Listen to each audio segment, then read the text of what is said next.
Hello everyone. Going to be a fairly quick stream tonight or today, so I'm going to jump right in. As always, check out the Discord. I believe there's a link in the description if you want to continue the conversation there, hoping to build up a little community around programming language discussions and relating to the language here and ideas around it and things like that. So be sure to check that out. I'm going to dive right in, continuing on from yesterday. So I had been working on the spread operator. At that time it was for the list creation, and now it's going to be for object creation. So I'm going to go ahead and update the cargo version just so that I don't forget it. And next I'm going to jump into the parser. So we're going to take a look at spread, and so we're going to want to add support for spreads to prop items.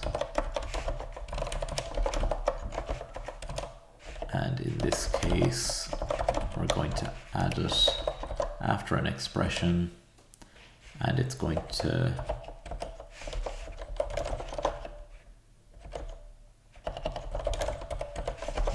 look like that. And I guess I'll put that onto multiple lines because it's going to be on multiple lines later anyway, and probably a little cleaner this way as well. So I think that's all I'll have to do with the parser.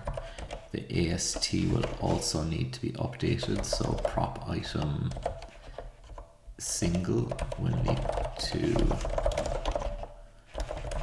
take a boolean there, and that will be more or less it for the parsing and lexing and AST updates. So then we're going to have to add support for this new is spread. And I think that's the only place that will need it.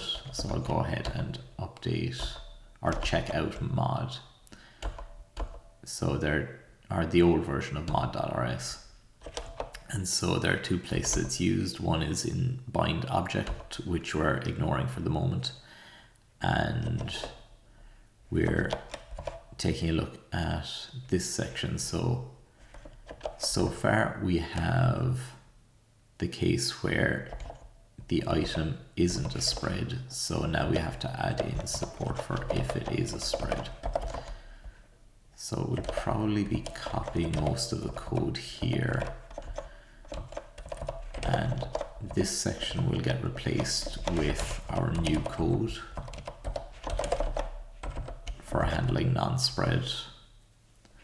And then here we're going to do what? I guess the code as is probably functional enough, but let's just check. Are there any changes that we'll need to incorporate? So I don't think there are any major changes, but we need to update the error handling here. So here we're going to need a new error variant.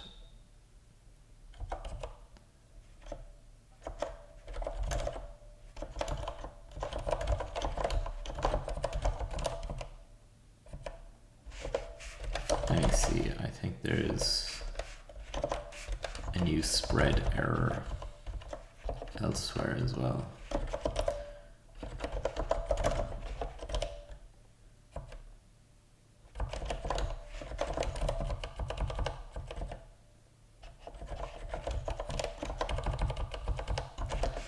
So we have an error relating to list types here, so we're going to add some distinguishing pieces here.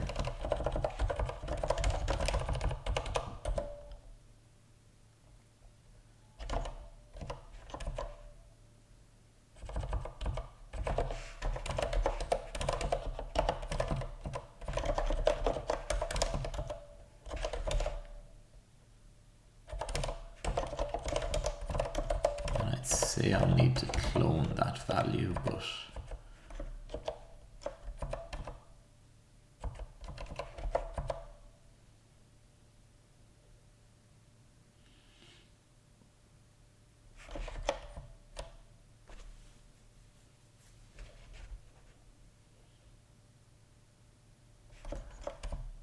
so up here we're evaluating the value and seeing that it's an object. Here we're matching on the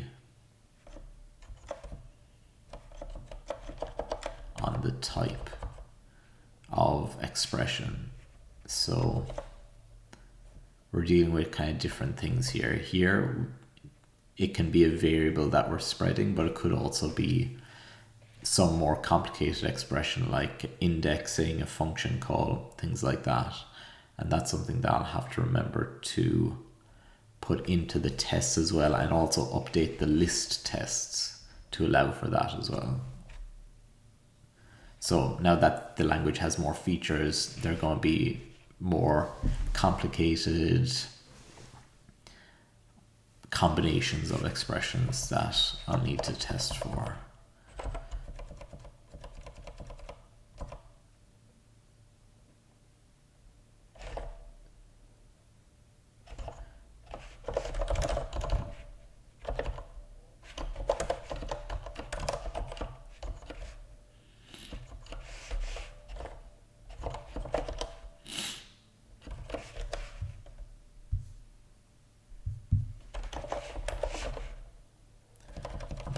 Value, so let's make it a value.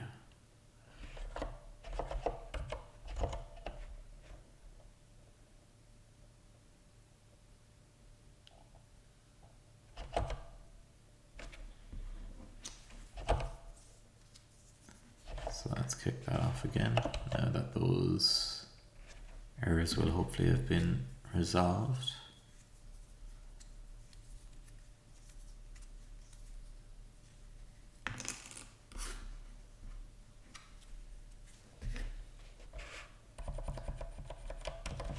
So I guess we'll clone the value here.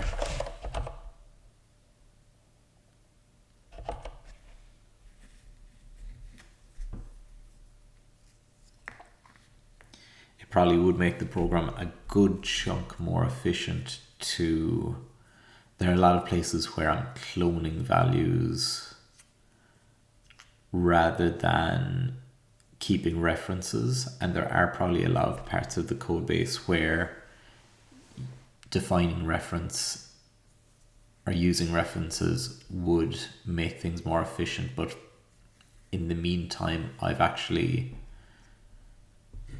foregone that approach and instead cloned values in a lot of areas so that the types don't get, I guess, polluted with a lot of lifetime specifiers. But as I'm going on, I'm realizing there probably aren't, well, it depends how many places I'll have to specify. Only lists can be spread in lists, so just the error message has to update there.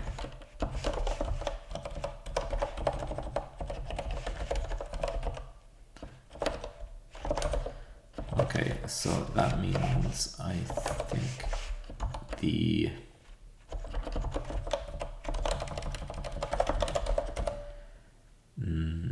functionality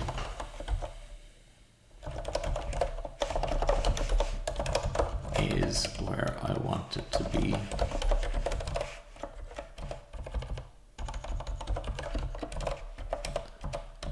So I just need to start adding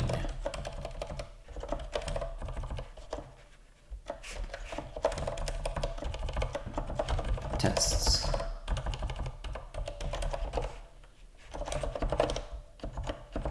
I think, was it variables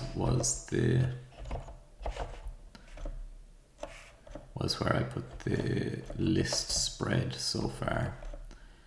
So we've got list spread, arg spread. So now we're going to want object spread.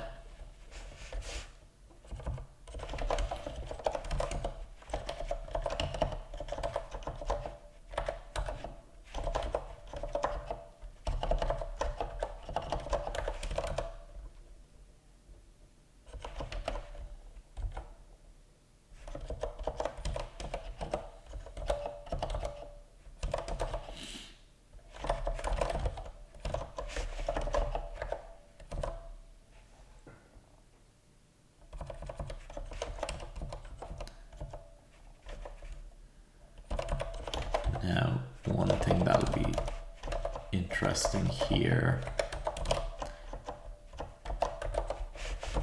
is to consider ordering. So in the case of constructing objects at the moment, there's no check for duplicated. Oh, interesting. I'm getting the wrong error location here. So let's take a look at mod rs again.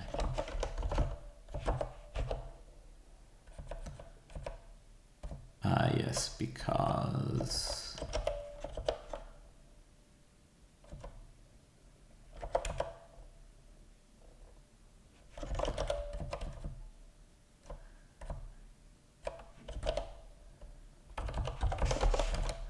I need to do that. So it was taking the line and column from the top of the function. So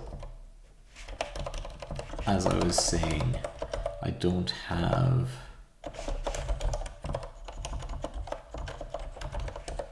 checks for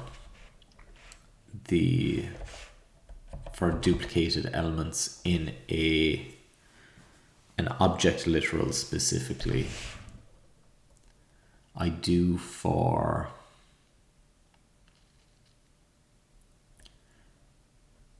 variable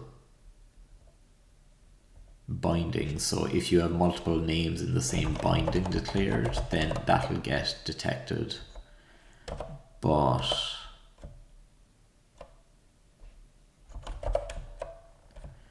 if you do the same in an object, it's not going to raise an error. It's just going to override the values that got declared previously, which for and against, I mean,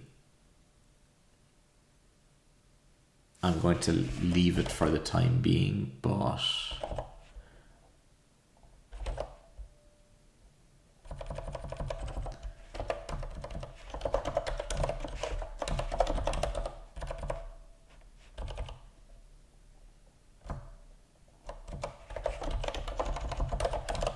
it possibly is something that I should raise an error for.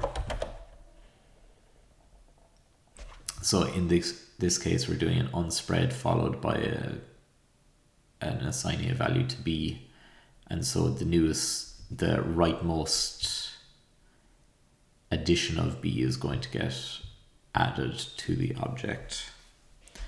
I might add that to my Scratch file just to consider.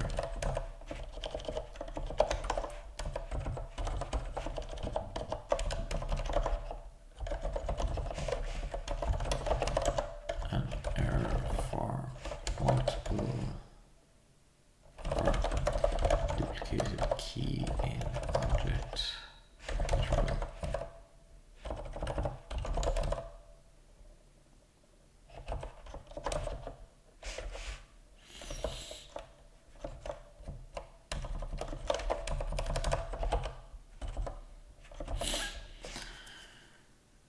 So at least with lists, that's not an issue because you can't specify the key explicitly.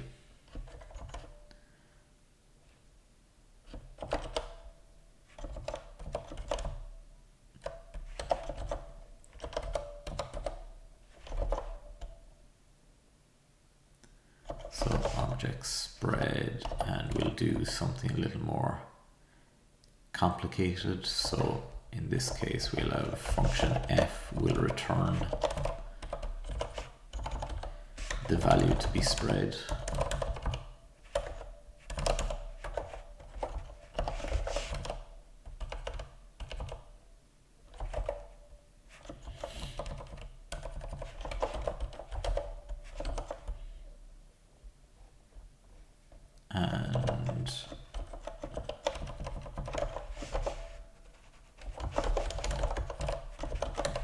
And I'll do the same for lists as well.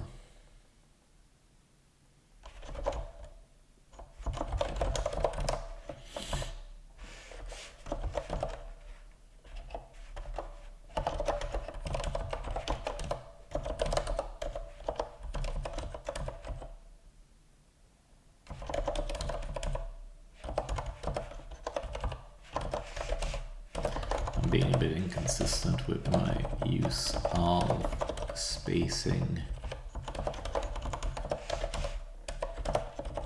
in some places, aren't I?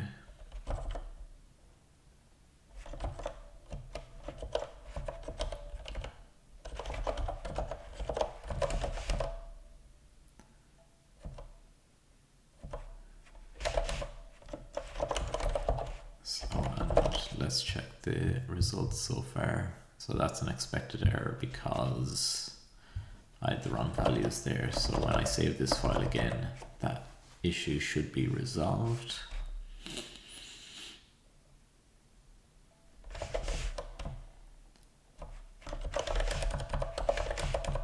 So similar to before, we'll do list spread function return.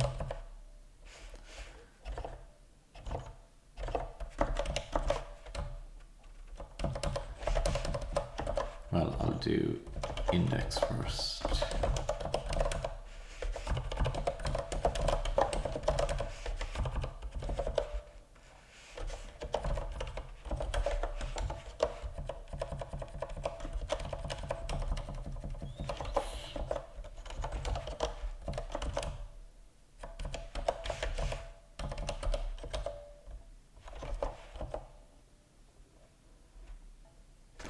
Now, some of these would be,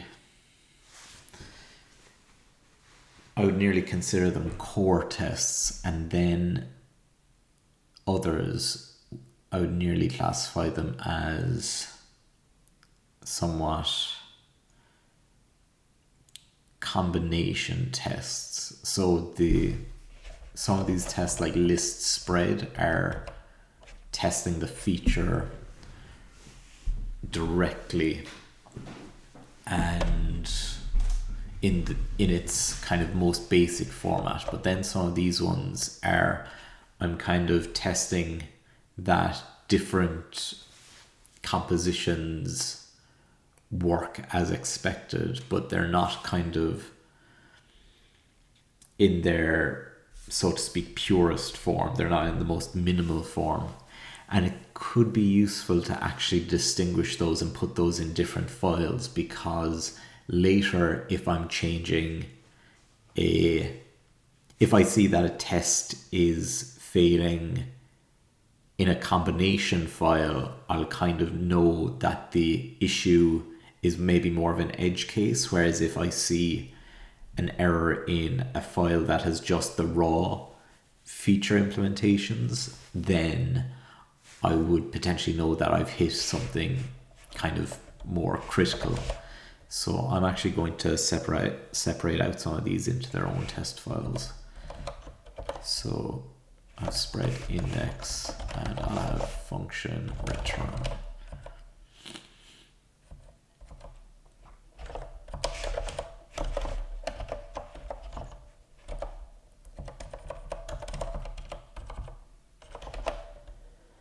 And so here I'm going to return these guys.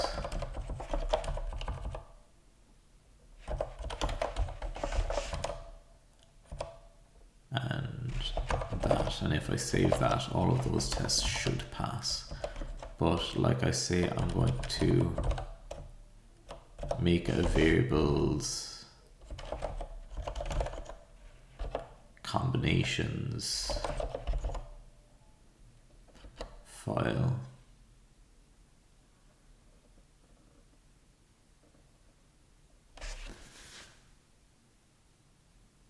I'm just thinking, because I'll probably make this a bit of a convention, is that if there's an underscore combinations at the end of the test file, it'll denote kind of a non-core set of tests, but then the ones without combinations at the end. And I'm thinking, if I adopt that as a convention, would I do a dot combinations? But I think underscore combinations should be fine.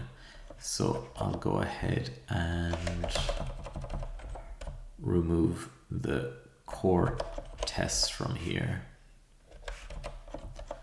I'm going to want to do arg spread index and the spread return as well.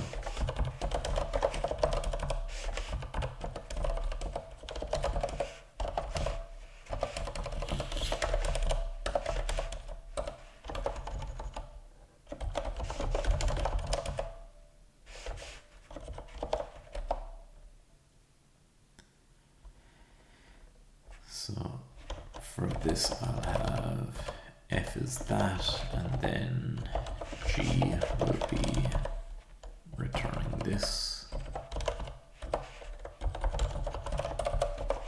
but without the brackets.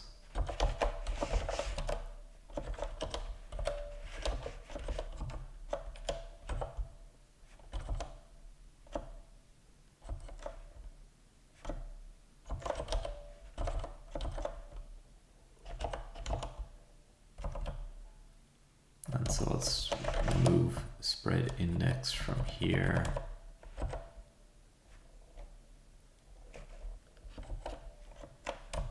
And same for that. Let me just go back here and scroll up a bit. See, yeah, all the tests passed, but I have some line length issues in mod.rs. So let's see what lines those were. 615.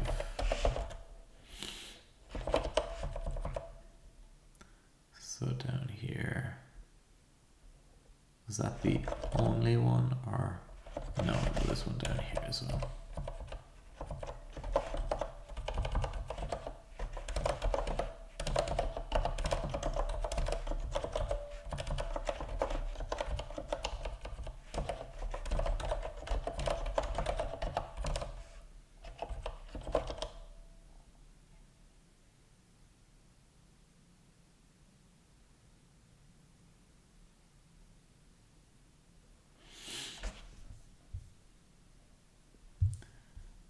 And I think that'll basically be all I need for the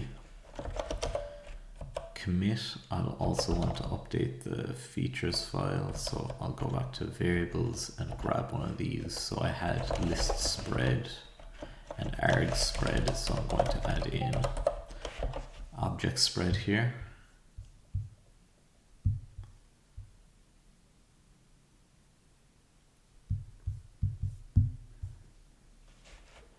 And then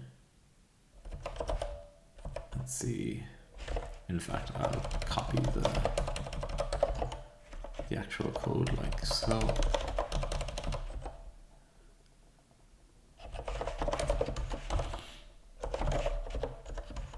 Add to the features file, variables, spread,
Hi, welcome back. I'm doing okay. How are you? So, later key values will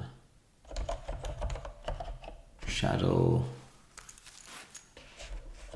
values declared earlier in the object literal. And again, I think that's a limitation or kind of a loose constraint that I already have as well, because I think you can declare keys twice in the same object literal, and that's maybe something that I will limit later on because it might not be what's expected. So let's see.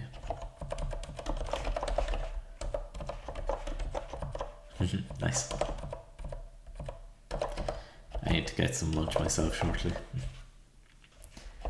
So we also have an update needed for mod 615. So we'll do that instead. And with that, I think that's basically everything that will be needed for the update.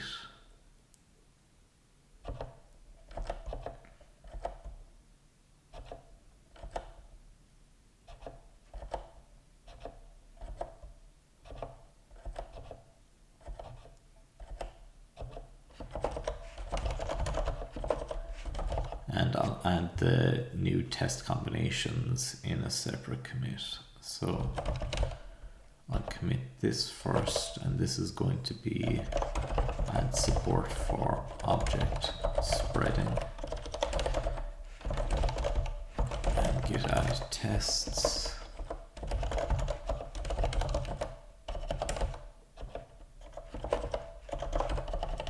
And this will be add combination tests for variables.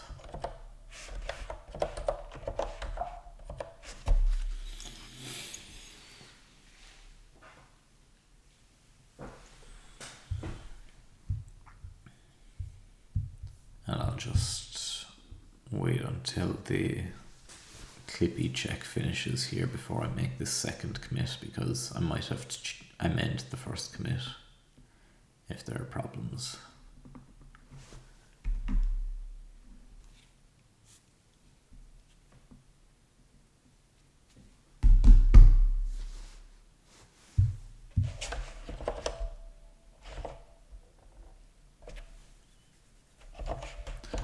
Wonder, are there any other combinations that I should start adding in tests for as well? Yeah, so that's finished then, so I can finish this commit too. We have if else, hello world.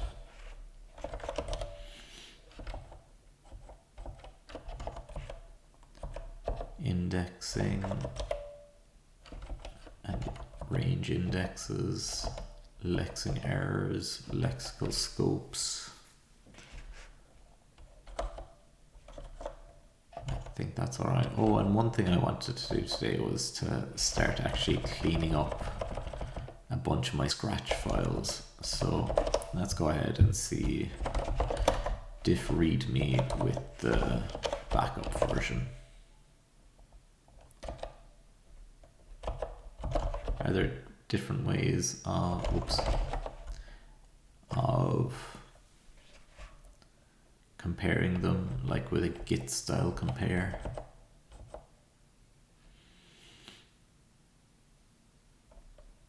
Maybe a side-by-side comparison.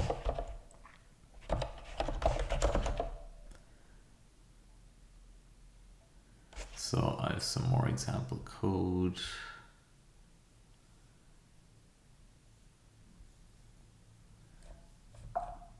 Simplification and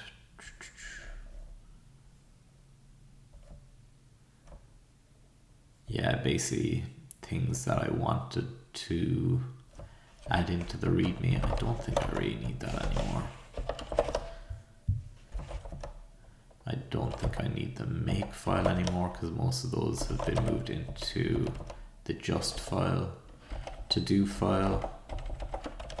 I'll take a look at that later because it's kind of long. The log I can remove. Dev loop I can remove because it's fairly short now. Examples, will I keep them around? I think those are mostly in the normal code base. Let's just double check that. Examples, yeah, those are all there, so I don't need to hang on to those, I don't think. And same for Docker install.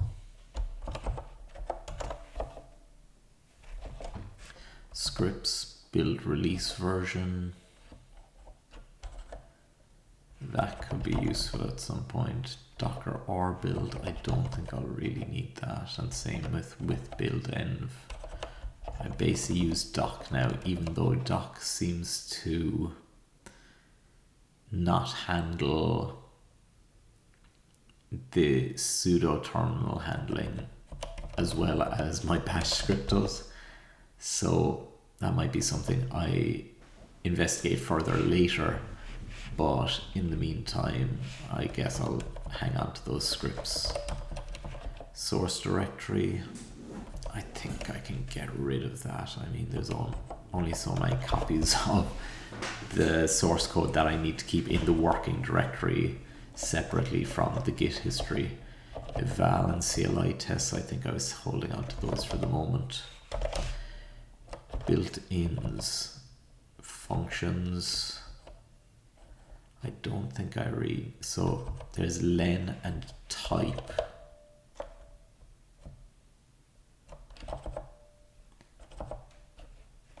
I'll remove the print call. And yeah, I'll keep those around, but I'll rename that to just that. Prototypes has been renamed to type methods. So, and I'll see what's the difference between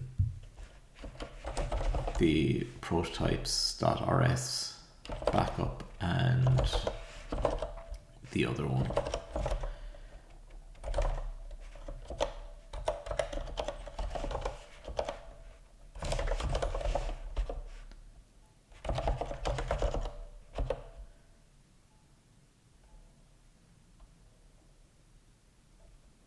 So we've contained start with strip prefix trim right to lower length and value. They seem to be basically the same, except for I removed error in that one, and this one is slightly newer. So it looks like this is probably the one, and I'll rename that to type methods.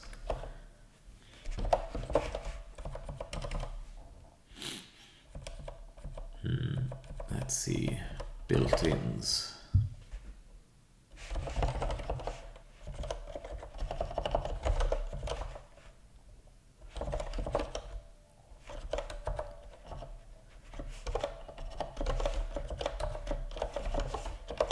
What's the difference between the two backup files first of all? So it seems that they're the same file. But they're not. Oh, I did a git diff. So let's see. The one on the left seems slightly more complete. So I'll go ahead and remove the double underscore one. Error 1.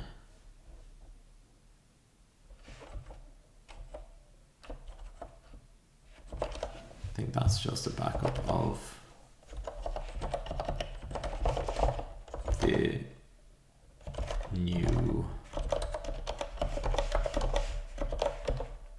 copy of the error file.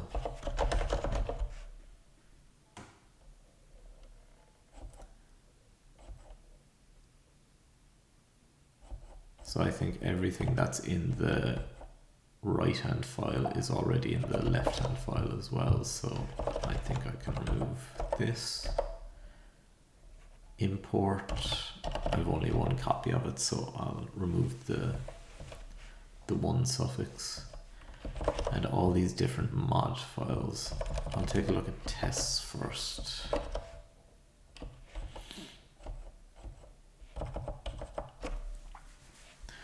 Those could be nice there.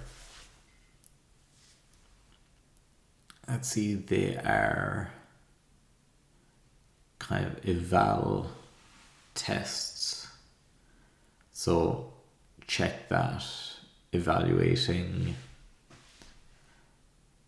an expression. So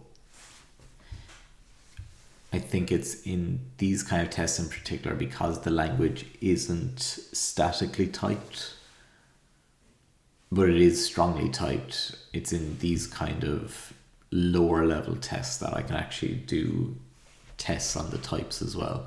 Now I could do tests on the types by having a type reflection function in the language, which I will have at some point as well. And so then in the tests I can verify that the things returned from expressions are the correct type.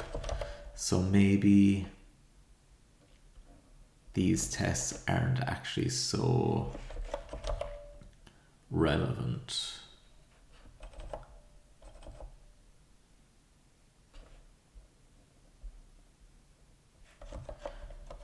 Not expression. And although these operate at a slightly lower level because it's verifying that an expression evaluates to a certain value.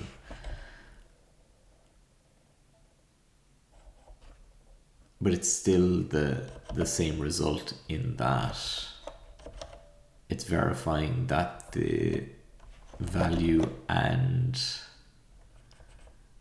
type are as expected in one fell swoop, but we can achieve the same thing at the code level as well. So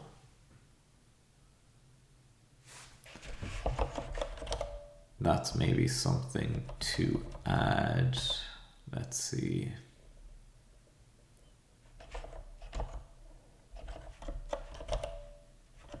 And yeah, this is a check that an addition expression that takes a wrong type fails, but I also have tests for that already. Those are slightly easier to test because you just pass the two values, and if one of the values is the wrong type, it'll error out, and so that's your test. Whereas checking the type of the return, well, it's actually not more complicated because you just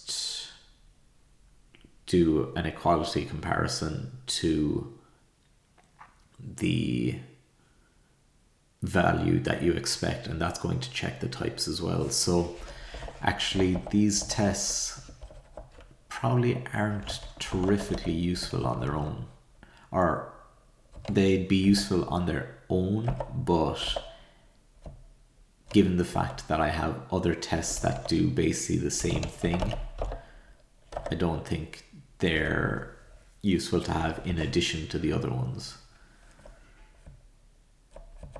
I'll take a look at the difference between the two ladder pop parser versions.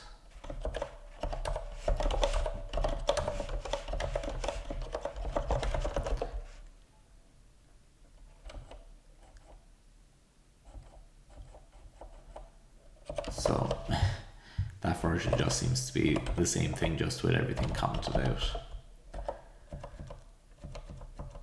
Let's take a look at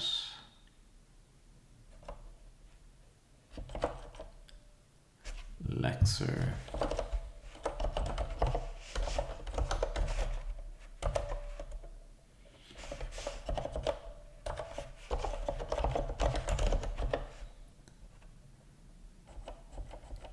So _1 basically doesn't have anything in it. let's see if we do _2 versus this. Similar, the one on the right is just far more complete. So I'll remove those and move that into the Lexer directory.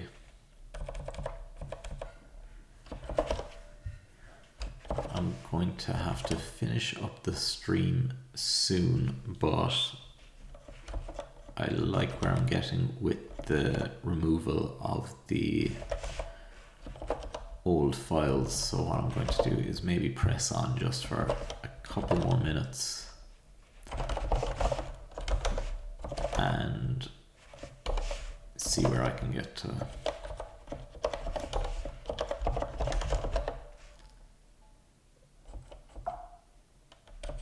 Oh, those are very old versions of the files.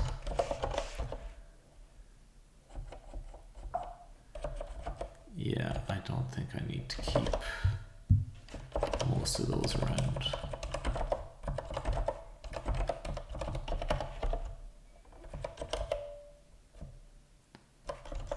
So that's all those, and then finally we've the eval mod. And do I have tests in here? I don't actually have any tests in that file, so that can be safely removed. And let's see, there was eval mod.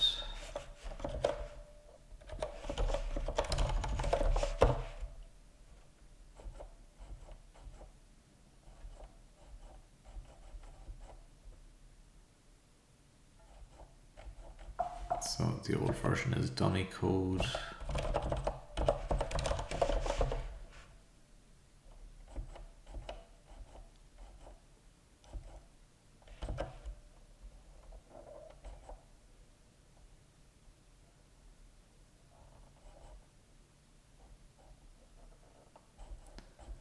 And the right hand side just means it seems to be more recent stuff. Now I'm probably deleting certain, like for each of these files I generally created a backup when I was at kind of a decision point, or I might have written a chunk of code that I wanted to hold on to but wasn't relevant at the time.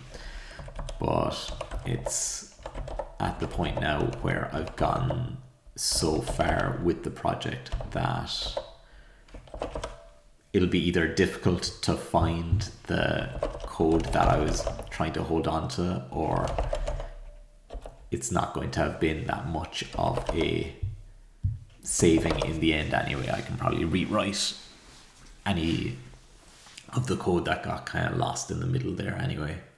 So that's the project kind of nicely tidied up, I think, and by the time I get to feature parity with the older version of the code base, I can start removing the old files entirely as well. So that'll be nice. And so that's more or less it for today's stream. Thanks for stopping by and checking it out. And like I said before, check out the Discord if you haven't already. Hoping to build up a little bit of a discussion around these things in there. And yeah, thanks and have a good day.